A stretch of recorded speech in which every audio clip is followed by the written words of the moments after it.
probably already know, but I don't really come to the same place twice. However, this time in the last 4 weeks, I've been staying in Kyrgyzstan. It's an unbelievably amazing and just like super, super picturesque country. As you can see it in the background, by the way. And the reason I got here is because 90% of the land is mountainous terrain.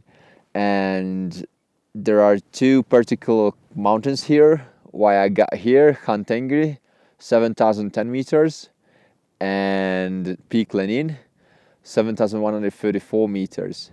Now, quickly let me introduce these peaks. As you can see from the other shots, Khan Tengri is the northernmost 7,000th peak in the world. Therefore, it's super, super cold, and it got proven. Later on, I'm going to show it to you, at least to describe it. And Peak Lenin is just like, for whatever reason, the microclimate of it is just so special that the weather changes like minute by minute. And the reason I got here, like I said, because I had the intention of climbing them. One of the two was successfully summited, and that was Khan Tengri. I started over there, but even that didn't really go easy. The reason it did not go easy because up here, physically I was surprised, but I was completely fine. So quickly let me introduce mountaineering and the high altitude expeditions concept to the ones who are not really familiar with this word. So as you get to the base camp, you start with an acclimatization. In this case, if we are talking about like 7,000, then you have to go up to 5,500 to 6,200 meters, depends on the camp's locations. And then you return to the base camp, which is approximately around 4,000 meters. So your body can recover, your body can heal. However, in the meantime, your system starts adapting to the high altitude. In this particular case, it means that your hemoglobin level, red blood cells, will greatly increase, as well as your mind can get prepared for the thin air. Because as you probably know, the higher you go, as far as elevation goes, the less air you can have. And then once you return, the most ideal is 2 to 3 days rest in base camp, and then you do the summit push, which means like you go all the way through the same way, but most likely that's camp 3. After camp 3, you're not returning, but you keep pushing onwards to the summit. And in this case, I had to do it 3 times this round instead of the usual twice. Why? Well, for the first time in my life, I met death. I met death in a very unpredictable way. In a base camp, there are shitloads of people trying to shuffle around, socialize if they are alone, or even if they are with a partner, friend, whatever. Then they just like do talkings a lot because they have to kill time. I mean, you get books, you get music, but basically all these things get boring. And the difference between Khan Tengri and other mountains like Peak Lenin, that Khan Tengri actually is technical, so it gathers the people who are really into mountaineering, who are not there for the summit picture, who are not necessarily there for just proving themselves that they are able to climb 7,000. They have been involved in the mountaineering world for fuck knows how long. And therefore, all those people are on the same page. And then it just emanates, the conversation just emanates super, super quickly, because every one of us over there in the base camp are single-minded people. Hakan, a nationally known climber from Turkey, arrived just after a week, I suppose, I got there. And he was alone, I was alone, and super, super quickly we started to talk, and we got really well acquainted. We started to talk about like a number of things. And you already know from Talking Cash projects that in many cases people do reflect upon my past, present or future, depends on their age, their life situation, their perspectives. And he was reflecting upon my future in many ways, climbing mainly. Hopefully, nevertheless.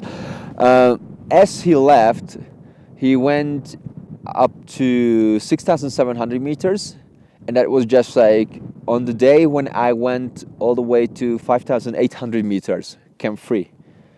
And then we got the news, Hakan's dead. And people tried to figure out what happened, and so on and so forth. There were rumors about it, gossips, lies, whatever.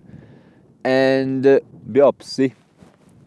Doesn't matter. The English term, when you're dead and they take you to a place where they open you up and they investigate the reason of your death, if it's uncertain, obviously. And in the case of mountaineering's fatal accidents, it's always uncertain. So they opened him up, and turns out that his rope broke, because you have to use fixed ropes, and you have to like sort of like pull yourself up, like upseel up on those ropes to the peak.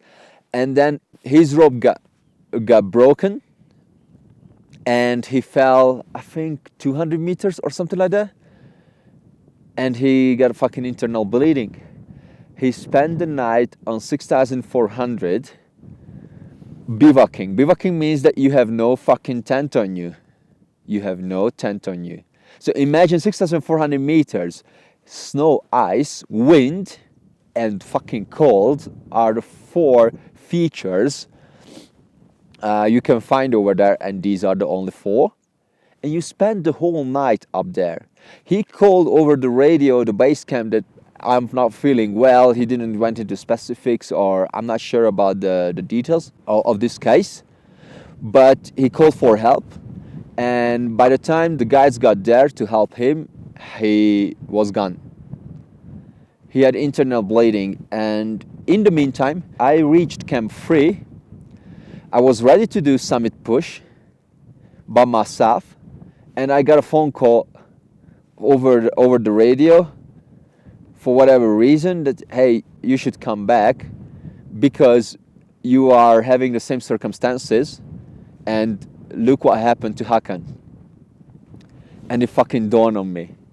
And actually this was just a secondary reason, but back then I thought this is the primary reason and the main reason, and I thought that, fuck it, he reflected upon my future.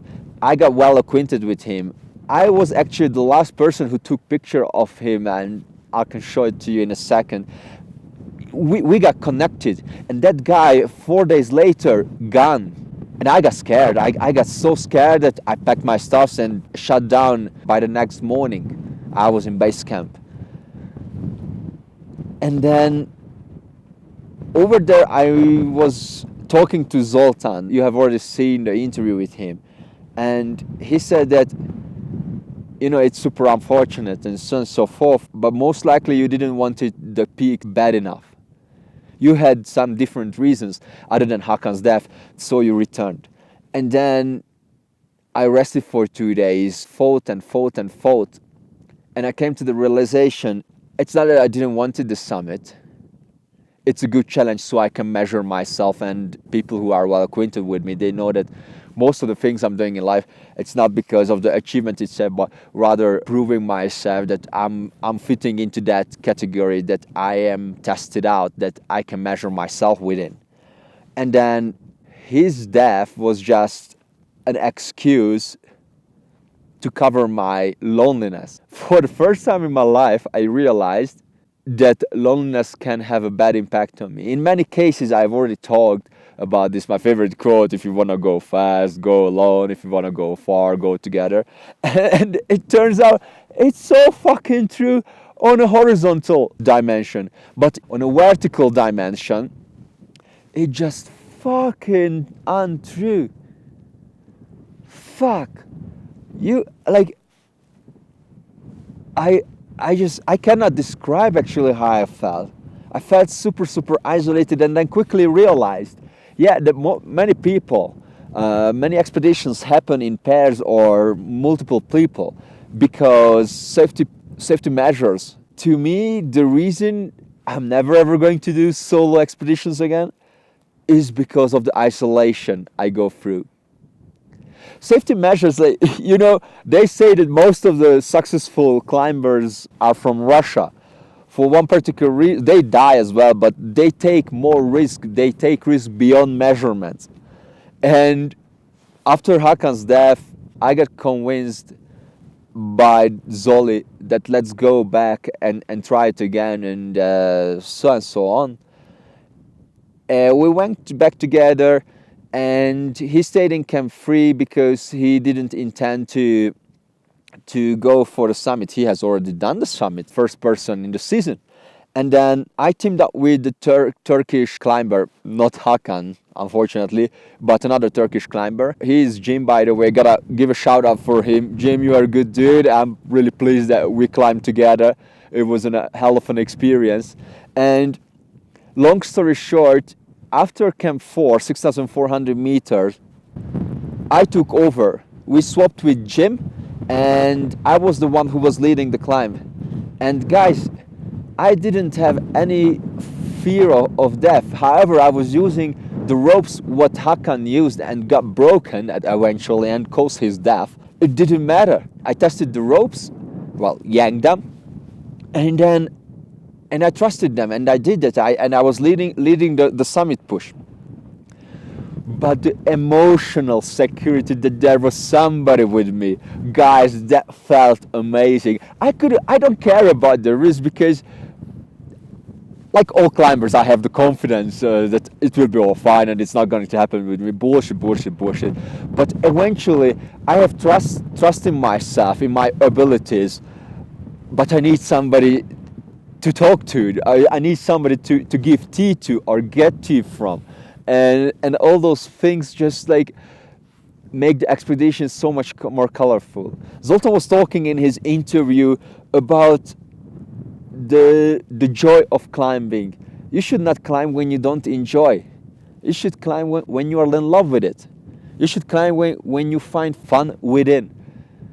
And all those things just fade away if you are alone, isolated in your small fucking tent and just like cooking on your own, sleeping on your own, setting the tent on your own, doing the climb on your own, everything on your own. One thing came into my mind. Talking is important. Not necessarily sharing yourself, not necessarily opening up yourself, not necessarily being complete vulnerable to others, but more like listening, communicating back and forth, building relations, triggering emotions in one and each other. It's not necessarily a distraction, but it fills your heart and your spirit with love. And that just helps you to push beyond, to go through the shit parts of the day, to handle the high altitude issues.